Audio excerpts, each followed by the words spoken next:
And welcome back. Time for our discussion on Monday Special. A fierce battle is on in Uasin Gishu County that is threatening to split the six-piece Jubilee Party support in the polls. Uasin Gishu is divided along various clan and ethnic lines in a contest that is reaching fever pitch.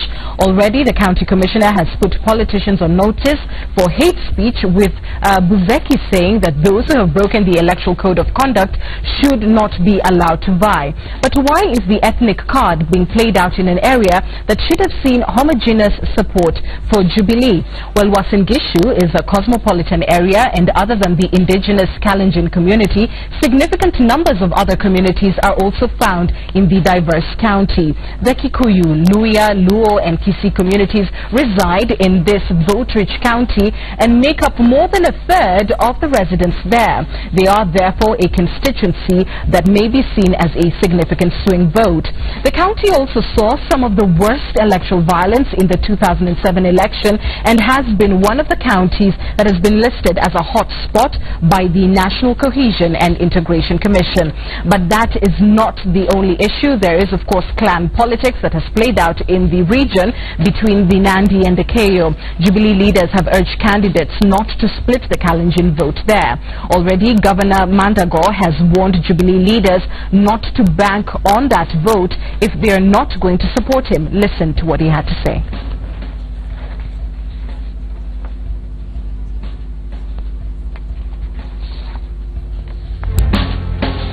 Sema mwerefu mjinga akirefuka mwerefu yuko mashakani. Hata sisi kura yetu tumerefuka. Na vile Sudi anasema hatutaki mchezo, tutaweka agents kila mahali. Kura 100 ikienda kwa nini? Hata hiyo ingine taambia raia mwini hata mkujui na saa moja bila inaenda. Kwani ni lazima tukue na serikali. Well, since then, the governor has backtracked, saying that he supports the deputy president. He was invited to this program and had earlier agreed, but later declined to come. Now, joining us now in studio are analysts on this topic. Next to me is Josiah Magut. He's a former Eldoret mayor.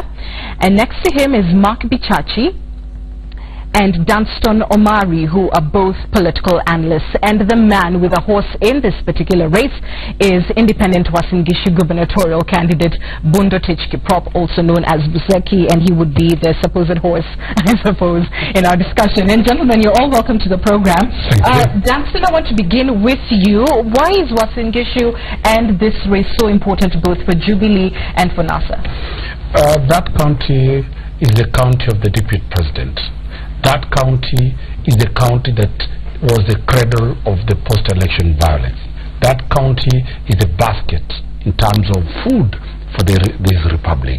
That county is the county that controls the Rift Valley politics. Therefore, that county is not just a simple county that people look at it in that manner. So therefore, whoever controls the politics of Uasin Gishu controls the pulse of Rift Valley. Remember, there are more than 4 million votes in the Rift Valley, and if Eldoret sneezes, then the whole of Rift Valley is sneezing. If Eldoret laughs, then the whole of Rift Valley is laughing. So I think that the good governor here and Mandago are rehearsing for the battle of the titans. All right. Josiah, this is a race that in some ways is complicated by the cosmopolitan nature of the county. Break that down for us. Now, Eldoret is a cosmopolitan county. By the fact that many people from other counties live, do business and own properties in Eldoret town. Now, when campaigns come, sometimes it is not even the public who throw the division. It is the candidates who sometimes throw agitations that make the public think otherwise. All right. What's your opinion, Mark?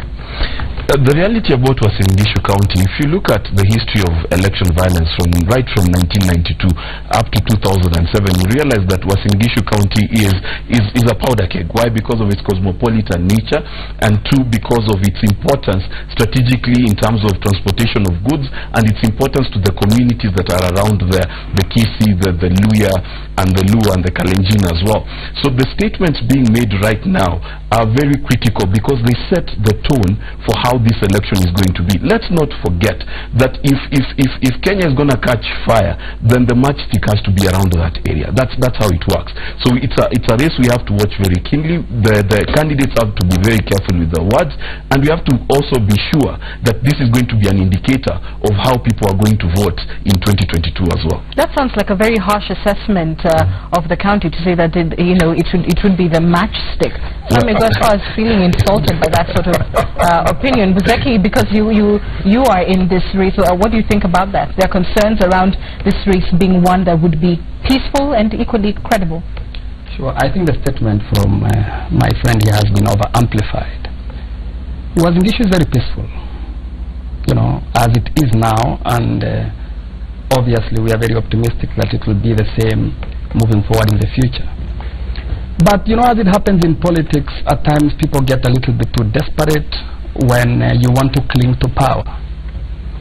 And it does not surprise me very much when somebody does not have substantive agendas that are development by nature to sell to the electorate. And once you realize that you are losing your popularity, then in some cases, people go to extreme ends where they have to intimidate voters or make pronouncements that would obviously elevate their ego, but in the process become very narrow in the manner at which they do that, and then the issue of the matchstick that my friend has just said here could be an issue that could come into discussion. But as it is now, I don't think we are anywhere near a matchstick. But obviously we need to observe a lot of restraint and be very cautious moving forward. Right, and NCIC has already put politicians in the area on notice, saying that some arrests could be made regarding hate speech. You are on record saying that those who do not adhere by the Electoral Code of Conduct should actually not be allowed to take part in the race. Who specifically were you referring to? I think we have three people in mind, and I call them at times the three musketeers. We have one who is an alien who comes, ravaging in our county, one called Alfred Keter. He is a guy from Nandi Hills. But I think he has no business in Nandi Hills and spends most of his time in Eldoret. And he's the guy who's been fueling this ethnic rhetoric. Another person is called Oscar Sudi, who is somebody who's been on record numerously on a lot of issues that border on criminality. And what he did, or what he said on the Friday they had a road show, and he is somebody who has publicly said he runs the show on behalf of, he has said on behalf of Jackson Mandago. Himself said, anybody who is going to vote for Buzeki, the first 100 votes that we will count and realize that they have voted for Buzeki, then we will also make a decision to advise our voters to vote otherwise. Mandago himself decided to take a cue from his henchman, and he just emphasized and rubbed it in that yes, if we realize, he said, and you can replay that clip, he said what Oscar Sudi has said, I also repeat the same. In the event that we realize that people are voting for Buzeki, then we will also decide. In fact, he went further to say, we don't have to be in government anyway. That's what he said. What does that tell you? These guys are propagating hate speech. If there is a body that is independent in Kenya called NCIC and IBC, we should not be talking about them planning to do arrests. If anything, they are the sole people that we are going to blame for anything wrong that may happen. But leave alone in Uasin Gishu, but in Kenya, where there are these kinds of pronouncements. But in as far as what you've said about the Alfred Keter, the legislator, well, those are allegations that are yet to be investigated and to be proven true or false. Dunstan, why do you think NCIC in some ways may be issuing warning shots than doing the real thing? And the Kaparo-led organization is an entity that has no business existing in this country. They cannot convict, they cannot investigate, they cannot bring any credible allegations to court. Therefore, they are only but making noise. The only thing that I want to agree with Buseki and my other colleagues is one, that the Kalenjin nation is learning new things other communities have been facing for many years. For 24 years, from 1978 to the year 2002, they never knew anything called democracy, they never knew anything called internal competition. Then come 2013, they were shepherded together because of the William Ruto factor to one basket. This time they have no reason to be in one basket. They are now enjoying the freedom of making noise, and that is what Buseki and Mandagola and Oscar Sudi are exercising. The only danger is that they have no experience on how to do this. They might cause what he calls a matchbox theory, and there might be a spark that will injure non-Kalenjins who are in Eldoret. What I do see is that, according to Mandago, he seems to be appealing to the indigenous Nandis. Buseki, my good friend here, comes from the KU. If you look at those politics, according to Mandago, Buseki, Shonei, and Chepkonga and the others, all the KUs are not indigenous people for that area. That's a very dangerous talk. It's a very dangerous talk for anybody who was above 18 years and who saw what happened in 2007. I would be asking for restraint from the two people. And the question I have asked my good friend, what are they fighting for? Are they fighting for the properties of Kenyans that they have taken? What is this that they are really fighting for? All right, Mark, you've been an area leader. What is your perspective? Sir. Look, Eldoret is cosmopolitan. What we have now between Mandago and Buseki, for us, these are indigenous people. Buseki and Mandago are indigenous people. The trick which is there now is the swing vote which exists within Uasin Gishu, whereby our current governor Mandago thinks that if they share equally the indigenous vote, the swing vote will be from the people from diaspora, and this is the Kisi, the Kikuyu, and everybody else. The mistake that he is making is now venturing into a situation where he is threatening. And you see, some of us have been in politics for quite a long time. And what I did while I was the mayor of Eldoret, I embraced everybody. And this is where we brought peace, because everybody has a stake.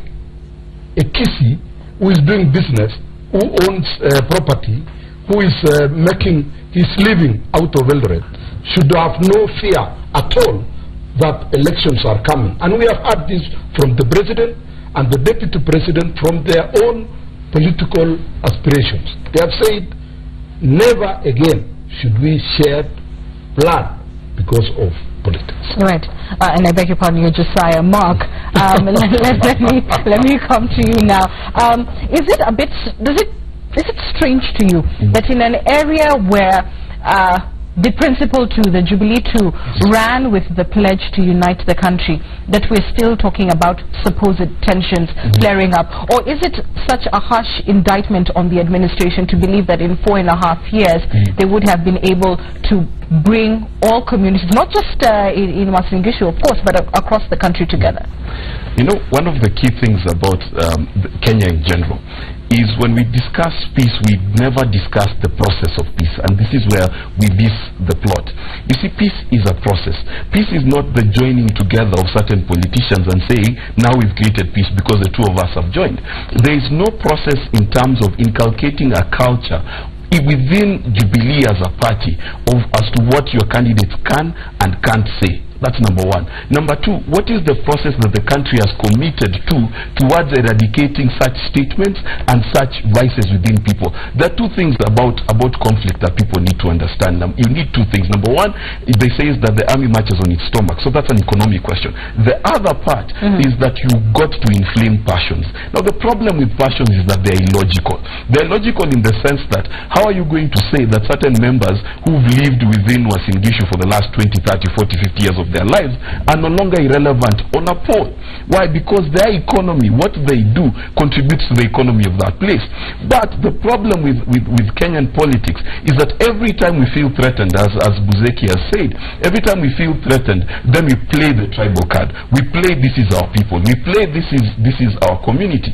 Now, if the government and indeed Jubilee is serious about this, then what they need to do is, as a party, the internal discipline mechanisms within a party, that if one breaks the ethical laws of a party, they can call them and sanction them based on that statement. And that's what needs to happen if indeed the president and his deputy are committed to peace in this country. That's what they need to do. All right, Buzeki, your take. Just give me a right of reply. Yes, please go ahead. From what my friend seated nearest to me here said, that what is it that me and Mandago are fighting for? Is it what we've acquired? Let me just put it on record that I've never worked in the public service. And in politics, probably I am hardly 6 months old, so I'm learning the ropes, but pretty fast. But let me say this. The transformative agenda that was in Gishu, the Uasin Gishu County constituents hoped to have gotten in the wake of devolution has become a stillbirth. And then there is this person who came with a fresh breath of ideas and energy, who is Buzeki, and all of a sudden, guys are opening up their minds and saying, hey guys, this is the guy who's going to change our lives.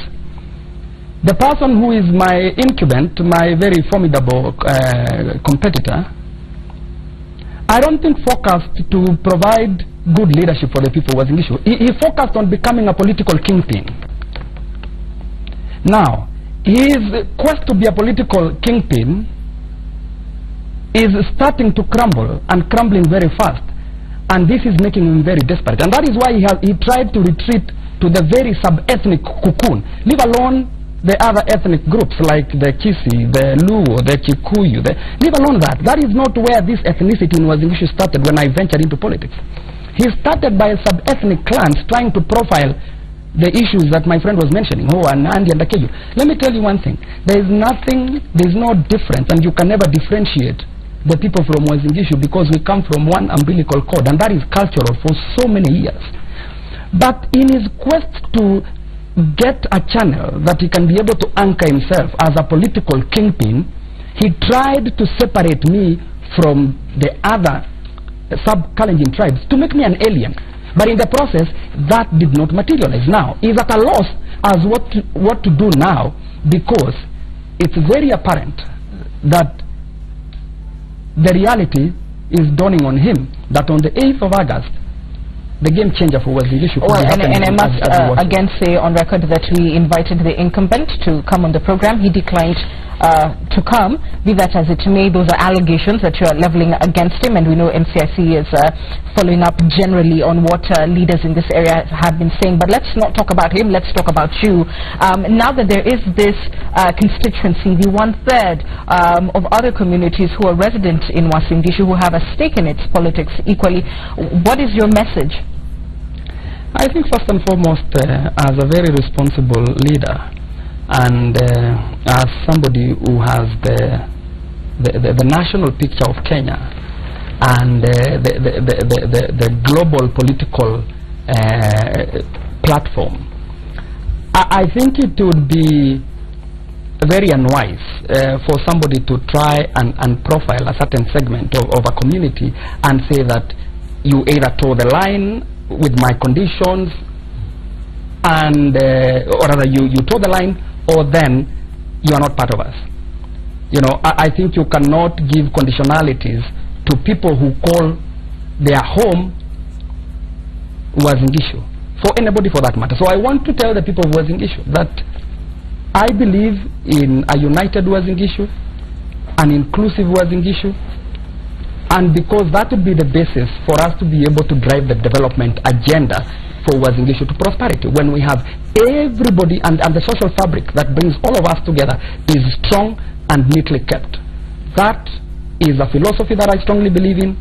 It's a fundamental that is anchored on my campaigns moving forward, and I want to assure the people of Uasin Gishu that for anything else, if there's one thing I'll assure Kenyans and the people of Uasin Gishu is I will work towards bringing the people of Uasin Gishu together. Because would you say that it is impossible to have a conversation on development in Uasin Gishu County without having a conversation on cohesion first? Yes and no. I think from the past of where we've come from, I think it would be important to in as much as I would not want us to be held by the back, but it's always good at times to just glimpse, you know, once in a while, because that makes us to look further ahead. So we cannot forget what happened previously.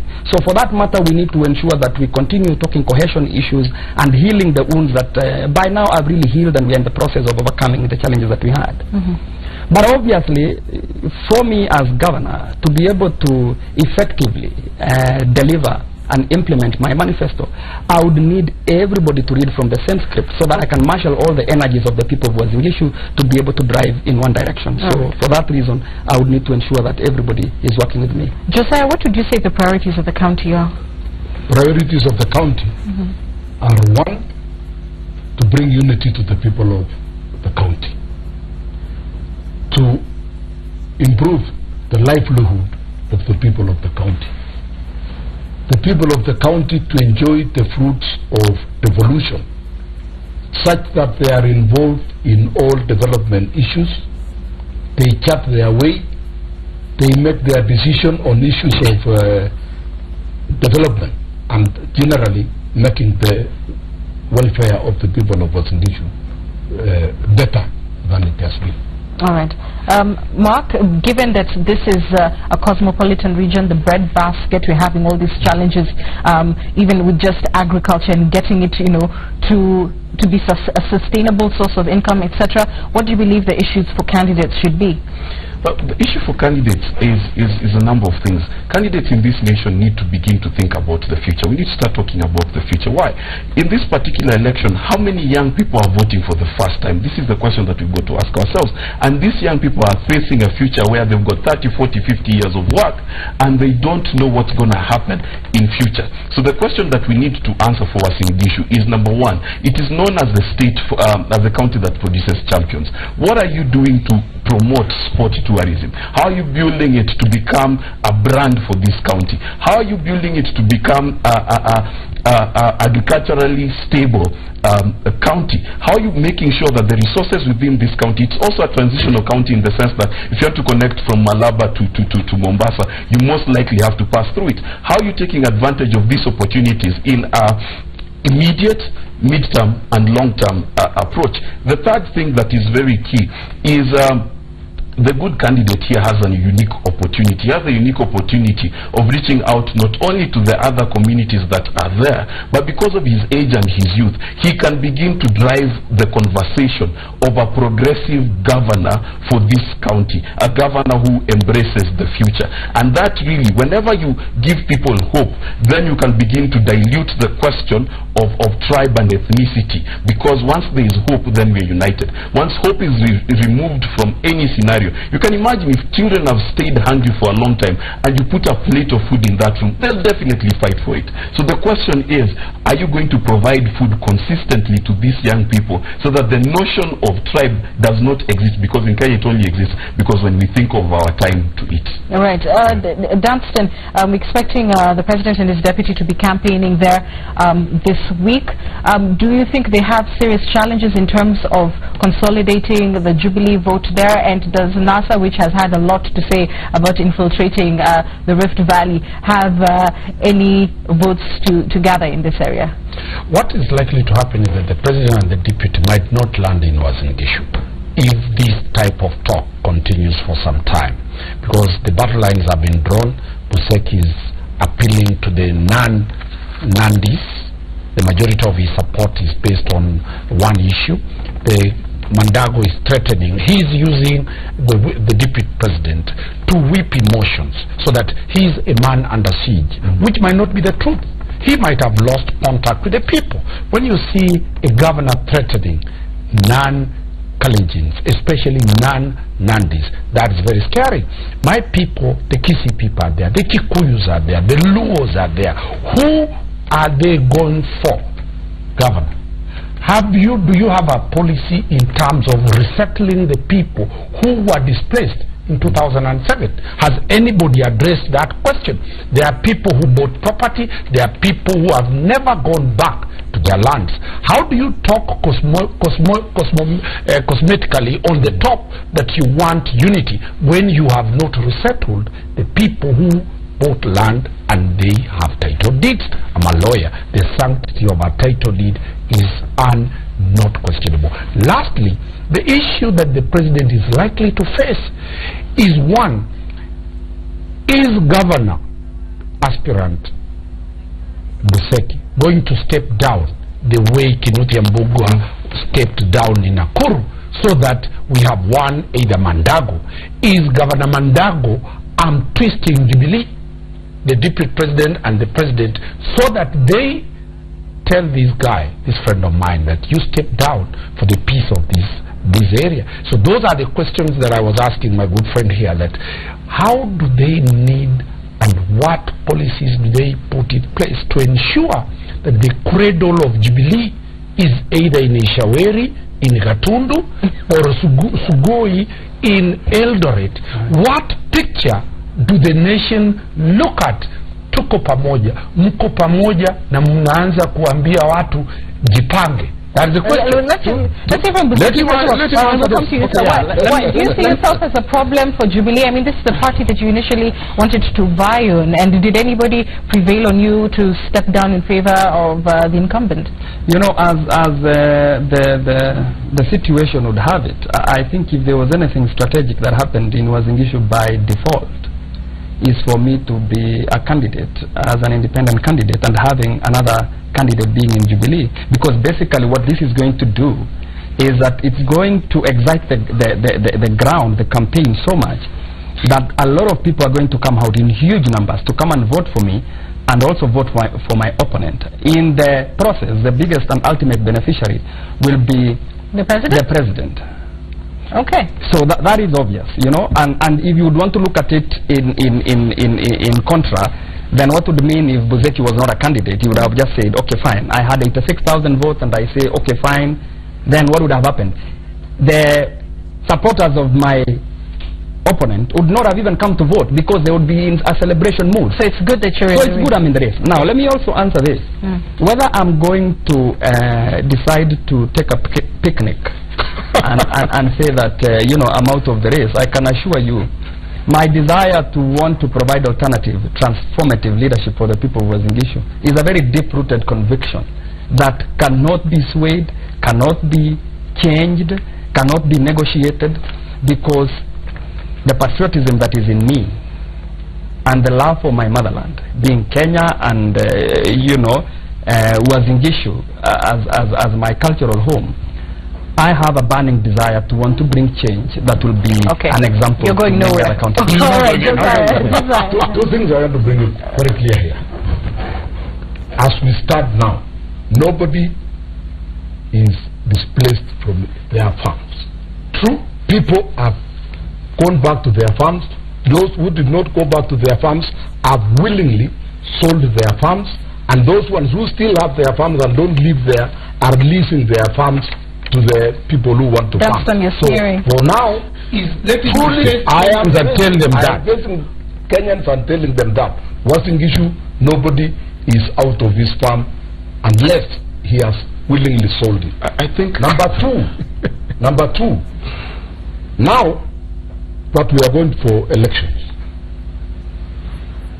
we have nothing to lose between Mandago and Buseki. Buseki is a local, Mandago is a local. Whoever wins the vote, he will be our governor. The only thing that we don't want to have, and it is very unfortunate that it is coming out, is whipping the tribal issue. That is something that should be under the carpet. Nothing, it cannot even work. That is very clear. I think the former mayor is giving us what the Trump administration calls alternative facts. The fact of the matter, I think it was just last year, there were people demonstrating outside Parliament saying that they have not been resettled. And we know the bulk of them came from the Rift. So it will not be fair for the people who are watching and were displeased to hear us sitting here on national TV not crying out for their cause. I think it's grossly unfair. And also, if someone has been forced to lease out their land and it's something they didn't wish to do, they're still displaced. You understand? They are not in a place of comfort. That's number one. Number two, we need to come to a point, as my good friend has said, where we need to appreciate that this election is going to come down to the wire to voter turnout. Okay?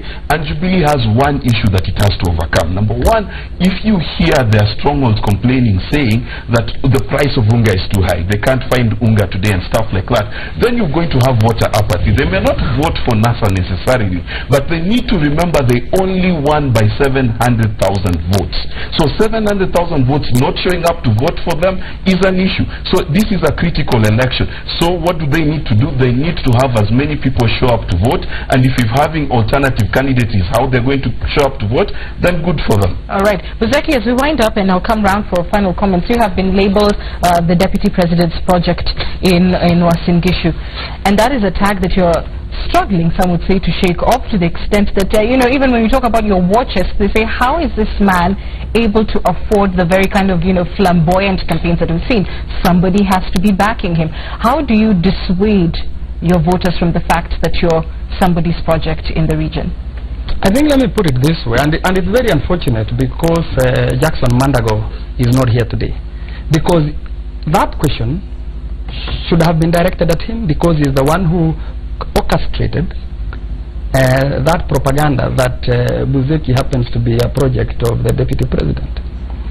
And I'll tell you for a fact that the enormity of the task that involves being a governor is so enormous that I would imagine you will not do it on behalf of somebody else, first and foremost, leave alone you being a decoy or a proxy to somebody else. I'll also put it this way. I have never been somebody's project. I never even consulted the Deputy President the day I decided to contest to be a governor in Uasin Gishu, and this is on record. Anybody can ask him. I never consulted him, not even an SMS did I even write to him to tell him I want to contest as a governor. But has he funded you in any way? No, he's never funded me. If anything, what I can ask him is to just vote for me on 8th of August. You know, I would solicit for his votes in public television and say, hey, I think I have a serious agenda, and I know he's somebody who believes in an issue-based politics, and for that reason I would solicit for his vote. So, the person who says that I'm a project to somebody is just somebody who is trying to get a scapegoat. You know, some people will never stand on their own. You want to always point a finger at somebody. So I'm nobody's project, I'll never be, and I'll not be. On the issue of resources, you know what happens when you are a CEO like me, or somebody who pioneered an institution from nothing to a business that has become a brand. I know how to manage resources. With very little resources, well managed, you can think we have so much, and this would mesmerize some people who are very poor. How much have you spent on your campaign so far? Not a lot. You would be surprised. Not a lot. Give me a figure. But a figure, 30 million shillings. How much more do you intend to spend before we get to the elections? For now, I'm not even going to spend anything, because come now. No, because I'm just telling you that you've got helicopters with your name brand on it. Are they going to remain Do you know the kind of people I've attracted to be my supporters just by virtue of a very rich manifesto that I have? I have guys coming left, right, and center saying, hey, you are the guy. And we are going to give you anything that rocks. Is it? Yes, indeed. Let me come for a final round of comments. I'll start with you, Josiah, and very much so, given the cosmopolitan nature of the county, your hopes going into the election? My hope is that campaigns, electioneering period, be carried peacefully. Let us try to sell our values to the electorate. Let us sell our development ideas, how you will engage the people of Uasin Gishu, how everybody will live in peace and do business in Uasin Gishu as we go forward. What we need to engage ourselves on is not about where you originally came from, or where you live, or what business you do. We want all the people of Uasin Gishu to join hands together. We know at the background that Jubilee's stronghold is in our place, Uasin Gishu. We know that our leaders in the presidency is Uhuru Kenyatta and William Ruto. Anybody else just convince us as the electorate to vote for you for your position without tampering with the issues of the top leadership of Kenya. Right. We know and we are committed to voting for Uhuru Kenyatta and William. Sir, that can only be a personal view and nothing more than that. Mark. Mine is to just speak about the ethnicity question in this particular election, and I'd like to just borrow a leaf from the Bible. There are two stories. There is the woman who was accused of adultery, and Jesus said, "He without sin cast the first stone," and she was let go. But there are this group of people who were called money changers at the temple, and what they did is basically, if you came and you didn't have any money, you could get into the temple, because at least you had to have a sacrifice of a dove. Now a dove was supposed to be free. Now here's the thing: any person who's taking advantage of the poor and playing around with their access to opportunities, their access to wealth, their access to peace, then we should do what Jesus did. We should form a nice whip using the IEBC and other legal entities and whip these people out of town. That's what we need to do. We need to overturn their tables. We need to throw them out of this political race and stand as a nation and say we will stand by peace. Why? Because these issues are started by words. Words have consequences. So let's be careful with what we say. Danson. My last parting shot is that I do not agree with Mark totally that there is nobody who has not been resettled. My president and my deputy president are going to my counties of Kisii and Nyamira tomorrow. That will be the same question they'll be asked. Numbers of IDPs that have never been resettled nor compensated. I would want that discussion started by Governor Mandago and Governor candidate Buseki to the question of how do they see those Kikuyus, those Luos, those Merus, those Kambas, those Makondes. Now we have another Makonde who is staying in Eldoret. How do they get not being seen as voters, but being seen as part and parcel of Eldoret? They cannot be counted as voters. They should be counted as people who have equal right to own property, to settle, to marry, to engage, to socialize. It is very, very unfair at this time of the 21st century when we are talking that there is tribal and ethnic tension building up in Eldoret. Buseki and Mandago, and I'm sure Mandago is watching now, they should be discussing that question, and that is to me the agenda I give them. My parting shot to them is that Eldoret is a town in Kenya. It belongs to every Kenyan. It belongs to every Kenyan. It belongs to every Kenyan.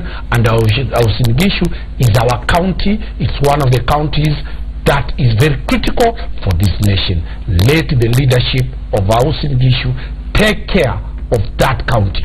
For posterity, not for them. Let them not be so selfish and see that it is either Mandago or it is either Buseki. This country and that county is a serious arm of this nation that everybody wants. And I thank you all for your views. Again, we invited the incumbent to the program. He had accepted, but later did not come. And now we take a short break. We're back with the sport after.